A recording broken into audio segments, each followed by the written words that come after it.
News, Fair Work Australia.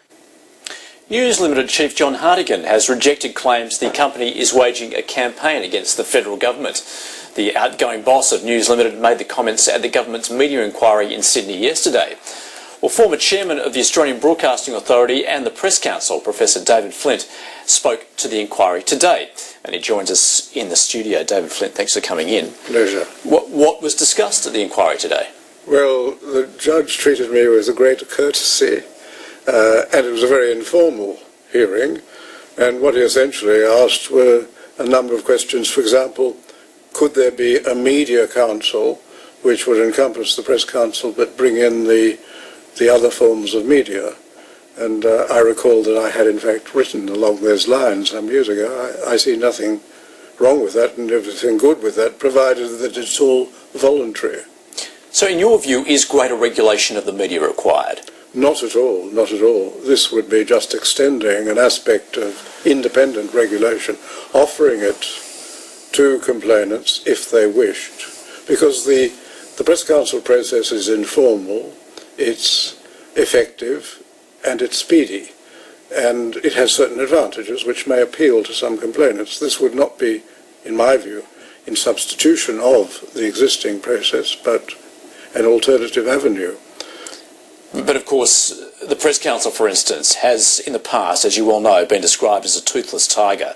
So you reject those assertions? I do. The imposition that the Press Council offers is another voice in the market, as it were, so that people who feel that their voice didn't get through or something was said was wrong do have recourse because the adjudication of the Press Council is published.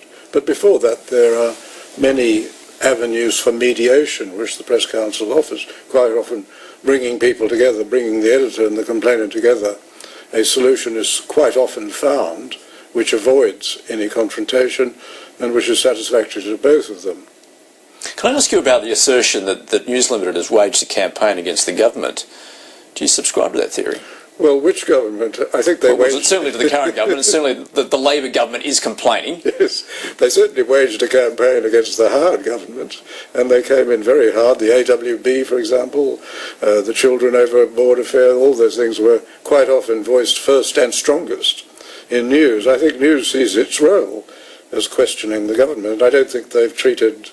In fact, I think in the initial period of the Rudd government, they treated the Rudd government with kid gloves until after the G20 affair when the Prime Minister was speaking to the President and that story escaped about the President not knowing what the G20 was. After that, they seemed to become stronger in relation to the government. I don't see News Limited conducting an especially harsh campaign. Does the Murdoch press, though, have too much power in this country, do you believe? I don't think so in the slightest.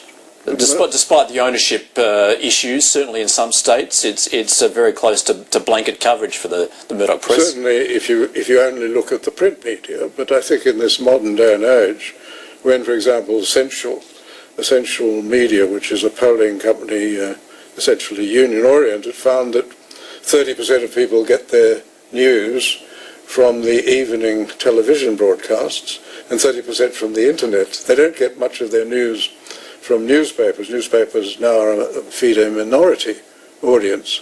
So, and the fact is that Murdoch got that power or numbers through attrition, through other newspapers closing. For example, all of the afternoon newspapers closed throughout Australia because people didn't buy them.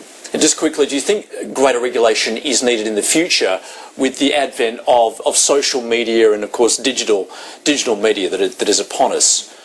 I think there is a need for more voices, and I think technology will provide that.